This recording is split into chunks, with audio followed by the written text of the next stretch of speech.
নমস্কার বন্ধুরা, আজ চলে এসেছি পর্তুলাকা নিয়ে। তো এর অনেক নাম। তো ভিডিও শুরু করার আগে আপনারা যারা প্রথম আমার ভিডিও দেখছেন প্লিজ সাবস্ক্রাইব করবে আর সম্পূর্ণ ভিডিওটা দেখার অনুরোধ রইল। বন্ধুরা, এই যে পর্তুলাকা, টাইম ফুল, মসরোজ বা ঘাস ফুল, এর এতগুলো নাম, অনেক এরিয়া অনেক নামে পরিচিত। এই গাছটা, যে ভ্যারাইটিসটা আমি কাটিং লাগাচ্ছি, এই ভ্যারাইটিসটা কিন্তু সারা বছর ফোটে, এটা অল সিজনে ফোটে। আর একটা আছে যেগুলোর বেশি পাপড়ির ফুল একটু, ওই গাছটা কিন্তু বর্ষার পর শীতের আগে থেকে ফুল দেওয়া বন্ধ করে দেয়। আর এই ভ্যারাইটিসটা সারা বছরই ফুল দেয়। এর জন্য আপনারা যত পারেন গামলা রেডি করতে পারেন, কাটিং লাগিয়ে রাখতে পারেন। এখন তো এত সুন্দর ফুল দিচ্ছে।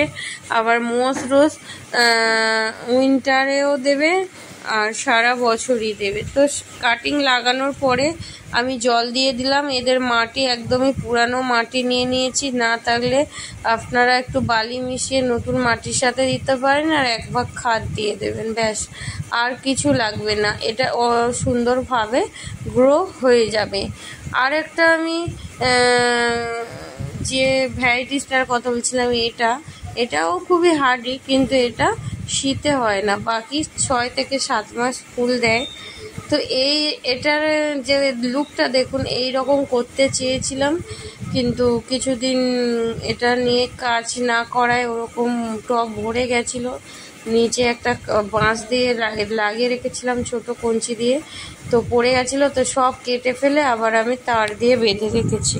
তো এর গ্রো হতে হতে আমি দেখাবো আর একটা নতুন করে দেখাচ্ছি আপনারা কিভাবে এইভাবে একটা কাণ্ডের রূপান্তরিত করতে পারেন। তো এখানে আমি 5টা কালার নিয়ে নিয়েছি। হোয়াইটটা যেহেতু ফোটেনি আর বাকি 4টে ফুটে আছে। এই সব কটা গাছকে আমি একটা তারের সাহায্যে, পাতলা সরু তারের সাহায্যে সুন্দর করে একটা কাণ্ডের রূপ দেব একসাথে করে। আর গোড়ার নিচের দিকটা সুন্দর করে আমি ভেঙে দিচ্ছি। এটা তো 2 থেকে 3 ইঞ্চি নিলেও এটা খুব সুন্দর গ্রো হয়। আর আমি এখানে পুরানো টব পড়েছিল, সেটারই মাটি নিলাম, নতুন করে মাটি রেডি করিনি। আগেই বলে দিয়েছি 1 পাট বালি, 1 পাট মাটি, 1 পাট। যেহেতু আমার ছাদের কাজ হচ্ছে, তো এই সময় আমি প্রচুর তার এরকমই জাতীয় জিনিস আমার কাজের সঙ্গে আনা হয়েছে, সেগুলোও আছে রাখা। তো সেখান থেকে কিছু নিয়ে আমি একটু গাছের সঙ্গে এক্সপেরিমেন্ট করছি আর আপনাদের সাথে শেয়ার করছি। এরপর আমি এই গাছের সবকটা ফুল আর ডগস থেকে কেটে ফেলবো, যাতে এখান থেকে অনেকগুলো করে বাঞ্চ আসে।